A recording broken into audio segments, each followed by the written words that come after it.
अस्सलाम वालेकुम। Story time में खुशामदीद। मुख्तसर मालूमात में आज हम आपको बताएंगे एक भाई का दूसरे भाई पर एहसान। उम्मुल मुमिनीन सैयदा आयशा सिद्दीक़ा रज़ी अल्लाह ताला अन्हा हज की सआदत के लिए तशरीफ़ ले गईं। दौरान सफ़र काफ़िले में से किसी एक शख्स ने दीगर काफ़िले वालों से दरियाफ्त किया कि वो कौन है जिसने अपने भाई पर एहसान किया। तमाम लोग खामोश रहे।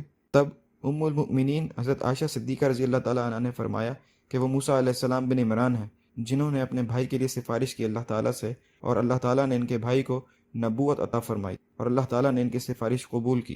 मूसा अलैहिस्सलाम ने बचपन में जब अंगारे को उठाकर अपनी ज़ुबान पर रख लिया था, इसकी वजह से आप अलैहिस्सलाम की ज़ुबान में लुकनत पैदा हो गई थी। यही वजह है कि फ़िरौन ने हज़रत मूसा अलैहिस्सलाम की शान में गुस्ताखी की कि आप अलैहिस्सलाम साफ बात भी नहीं कर सकते, यानी अपनी बात बताने पर भी कुदरत नहीं रखते और जो कहना चाहते हैं वो बयान नहीं कर पाते। हज़रत मूसा अलैहिस्सलाम ने इसीलिए अल्लाह ताला की बारगाह में दुआ की कि मेरे भाई हारून अलैहिस्सलाम को मेरा बाजू बना दे, ताकि हम दोनों मिलकर तेरी पाकी बयान करें, और बेशक तू ज़ाहिर व बातिन से आगाह है। अल्लाह ताला ने आप अलैहिस्सलाम की इस दुआ को कबूल फरमाया और हज़रत हारून अलैहिस्सलाम को नबूवत के मनसब पर फाइज किया। तो ये मालूमात थी एक भाई के दूसरे भाई पर अजीम एहसान की।